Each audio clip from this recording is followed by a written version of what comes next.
Sabahun Nur. Kaifa halukum? Alhamdulillah bikhair. Mana ghaib? Al-qulu hadir. Alhamdulillah. Baik, anak-anak, hari ini kita akan belajar tentang ilmu pengetahuan alam dan sosial atau IPAS ya. Pada pertemuan sebelumnya kita sudah belajar tentang proses terjadinya gunung meletus. Masih ingat tidak apa nama lainnya? Erupsi. Erupsi, tepat sekali. Kemudian pengertiannya masih ada yang ingat? Lupa Ibu. Lupa? Ibu pancing sedikit deh. Bahwa erupsi itu adalah proses keluarnya magma dari perut bumi karena tekanan gas yang tinggi. Kita akan lanjut ke materi yang selanjutnya adalah proses terjadinya hujan. Ya, siapa yang di sini suka main hujan? Saya. Seru banget ya kalau main hujan. Iya Bu, dingin, sejuk. Dingin, sejuk. Tapi pernah nggak kalian berpikir, kok bisa ya hujan itu turun dari atas langit? Bisa. Emangnya di atas itu ada sumurnya? Di Nggak langit? ada, atas izin Allah. Atas izin Allah. Memang benar atas izin Allah. Tapi tetap saja ada prosesnya. Air itu ada prosesnya. Kenapa bisa turun itu ada prosesnya. Nah, nanti akan kita pelajari. Siapa yang sudah siap untuk belajar hari ini? Saya. Ya, mau tahu? Mau. Tahu. Nanti kita akan pelajari bersama-sama. Sama. Sebelumnya Bu Sari mau tanya, anak-anak tahu tidak doa ketika turun hujan? Tahu Bu. Tahu? Coba kita hafalkan bersama. Bismillahirrahmanirrahim. Allahumma shayyiban nafi'an. Alhamdulillah, itu masih pada hafal ya. Nah, sekarang kita lanjut ke materinya bahwa hujan turun itu ada prosesnya, ada siklus airnya.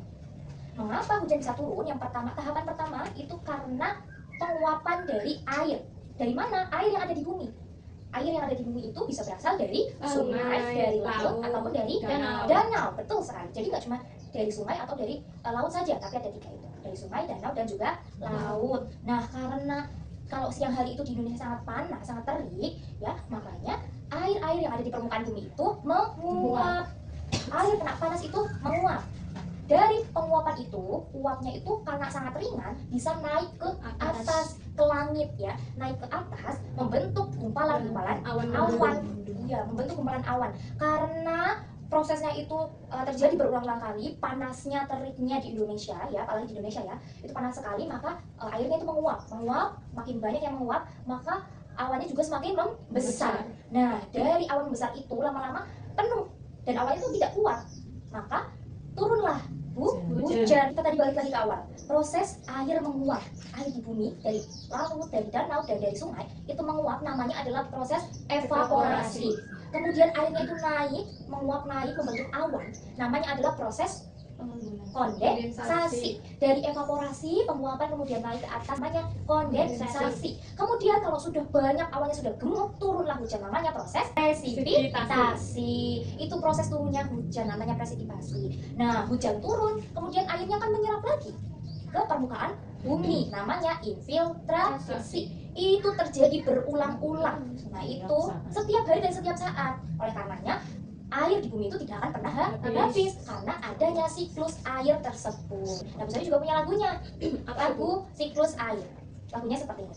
Tahukah kamu bahwa air dapat diperbaharui? Itu terjadi karena air ada siklusnya. Marilah pelajari bagaimana prosesnya. Siklus air dengan tahapannya. Air di bumi menguap, itu Namanya evaporasi, lalu membentuk awan, itulah Kondensasi. Air jatuh ke bumi, itu presipitasi. Presipitasi. Meresap ke tanah, itulah infiltrasi. Nah, itu proses terjadinya hujan. Sampai sini anak-anak paham? Paham. Nah, berarti setelah ini kalau semisalnya hujan itu turun, anak-anak sudah tahu bagaimana prosesnya ya? Sudah. Apakah ada pertanyaan? Saya Bu. Silakan.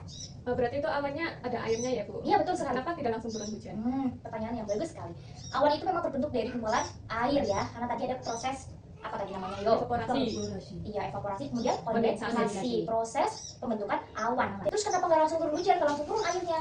Karena partikel airnya itu masih kecil, masih ringan. Nah, tadi kan sudah dijelaskan, nunggu, iya ditampung dulu nunggu banyak sampai awannya itu tidak kuat untuk menahan air. Nah, baru itu airnya bocor, turunlah menjadi hujan.